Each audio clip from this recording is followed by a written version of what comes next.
And basically just going to continue with the basic fabrication processes of an integrated circuit. This is a schematic of a MOSFET, which we're very well familiar with, and some of the things that are more materials related we'll sort of see sort of how they make this shallow trench isolation, how the silicides are formed, and perhaps how different wells are created. So basically we'll look at the CMOS process. It's typically a twin well type of process. For example, you can form capacitors on it, you can form resistors on it, and of course our active devices as well. The flow for CMOS is similar to that for NMOS, but more complicated because we have more mass to deal with. We have to be able to create both NFETs and PFETs. So here's an example of a CMOS low-cost isolation formation. That stands for local oxidation of silicon. And we'll just sort of walk through some of the processes here. So the first two steps, we're growing a thin stress relief oxide, and then the deposition of silicon nitride. So that's shown in figure A. A photoresist pattern is applied. The silicon nitride is etched, and this is where we end up for figure B. So we've applied the photoresist, patterned it, and etched away the silicon nitride. You can then strip the photoresist, and then a thick oxide could be grown over the entire wafer. It's protected from growth where the silicon nitride was deposited. So it ends up growing, as we saw before, the silicon oxide would end up growing into and out of the wafer itself. The silicon nitride is stripped thereafter, and we would be able to continue with the formation of transistors. So we'll look at some of these steps in a little bit more detail in the next couple of slides. With respect to the shallow trench isolation formation, this is sort of the process. Grow a thin film of stress relief oxide, deposit silicon nitride, that gets us to figure A up there. We apply photoresist pattern, and we etch the silicon nitride, and then we etch the oxide, and we etch the silicon trenches. So we end up at figure B. At this point in time, we'd strip the photoresist, grow a round-off oxide, and then deposit a thick oxide, which would leave us something that looks like figure C here. At which point in time it would be mechanically polished. So that's basically where you take the wafer and you polish it, just like you're sanding your car, if you like. You can think of it as very high atomic scale kind of polishing, but it's a mechanical process, and it basically makes the surface nice and flat. Makes it planar again.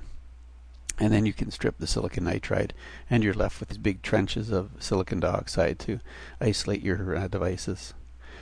With respect to CMOS well formation, this is one method you might be able to use. And basically it's our substrate, a thin oxide layer, a photoresist would have been applied, and it would be patterned, and then the entire thing ion implanted. With the photoresist here, is there's no ion implantation taking place. Not going to get through this. It's probably a micron or two of hardened photoresist, but it'll get through here and go into the silicon. And then we would diffuse it into the well. And what that typically means is you'd have to heat it up so that it would spread out and be. It also take care of some of the defects that you created when you ion implanted it. Anyway, there's a well formation. Here's a couple of different examples of types of wells that could be formed. Here's a P well on an N-type substrate, an N well and a P-type substrate, or two P wells formed in the twin well process. With respect to etched isolation formation, so this allows us to have better isolation between devices.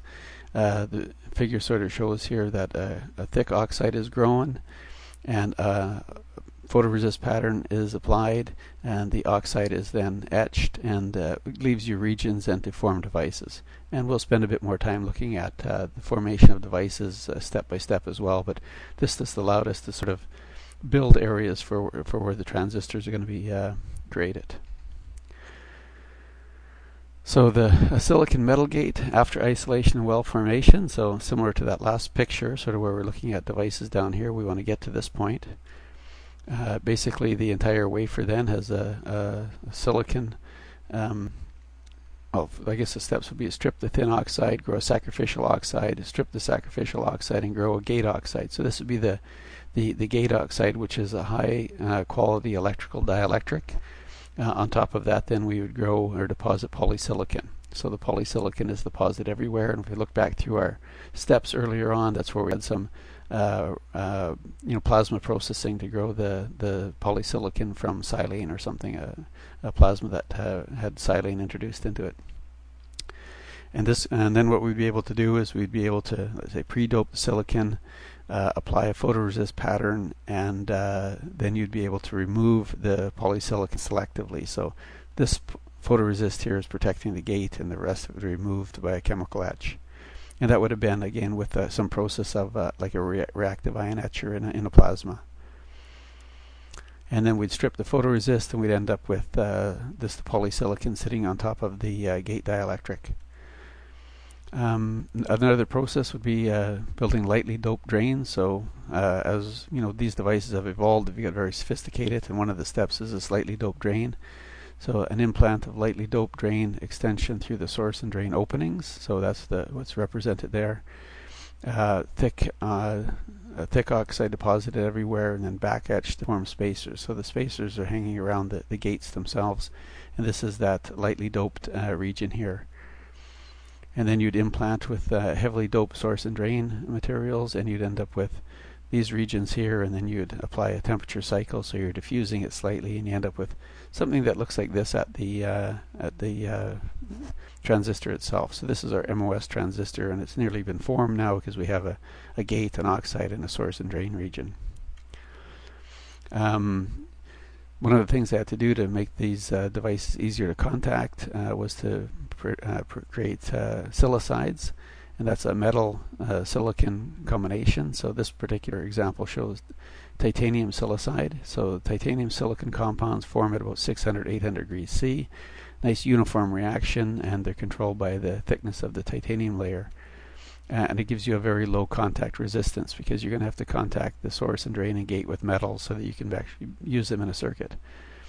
So they give you, they're formed in contact with silicon, not the oxide, so it allows you to basically have a self-aligned silicide process, and that's what that stood for, the self-aligned silicide. And etches are available that removes the titanium but leaves the titanium silicide behind. So although I've added these extra arrows here, I think this is the gist of it. On top of the gate and the source and drain regions, you would have titanium silicide. So you're able to then contact these and have a nice low ohmic contact for those connections. The metallization is another interesting process. It's a fully planar metal process. So what it means is that when you're making this, you planarize the surface. Here's the lowest level. Let's say a thick oxide is deposited everywhere, so that'd be your interlayer dielectric at layer 0. You CMP polish that flat, so that means you use that chemical mechanical polishing to make it flat. You deposit a thin oxide capacitor, apply photoresist and pattern it, etch contacts open, strip the photoresist away, and then you deposit a barrier metal, a very thin layer, and a thick contact layer. So this barrier layer just keeps the aluminum from diffusing into the dielectric. And then again, it would be a chemical mechanical polishing to make the barrier metal and contact fill metal flat, and it would end up looking like this. This is basically the via from our devices to our first level of metal. So continuing on, then we would deposit the metal 1 sandwich, so it's deposited everywhere. You apply a photomask to pattern it, etch metal 1 where you don't want it to be remaining, and then strip off the photoresist, and you're left with something that looks like this. A little moving further along, then you deposit thick oxide layer. That would be that interlayer dielectric layer 1. The CMP polish for the interlayer dielectric to make the oxide flat. Deposit a thin cap oxide again. Apply a photoresist and pattern it with the via 1 mask. So these will provide the openings, and you would stop that on metal 1, and then you'd strip off the photoresist, and you're left with this. So these, at this point in time, represent holes. They're not been filled yet, but you deposit a thin barrier layer in there, and then fill it with a thick fill layer, and then CMP polish that flat again, and this process would repeat and repeat and repeat itself over and over again for the many metals, layer metals that are present. So this particular process shows a bunch of metal layers and sort of a connection from the transistor way down here up to one of the top levels. and that this repeats itself, the metallization, the planar, and the making it planar, metallization, and the planar. That just makes it a lot easier and much more reliable to connect up the devices. And it's another photomicrograph of copper metal and vias, which are probably tungsten plugs or some other type of material. And it also see the barrier layer that was placed in there to keep this copper from diffusing anywhere. The last thing we're going to talk about in this section is the high K-gate dielectrics. They can't stand the high temperature anneals, so what basically they end up doing is trying to create something where they can put a metal gate in after the fact. So that sort of leads us to this last area, which is the replacement or dummy gate process. So basically you end up building your device just like you did before. This looks very similar to what before, but now this is a polysilicon gate, which is sacrificial.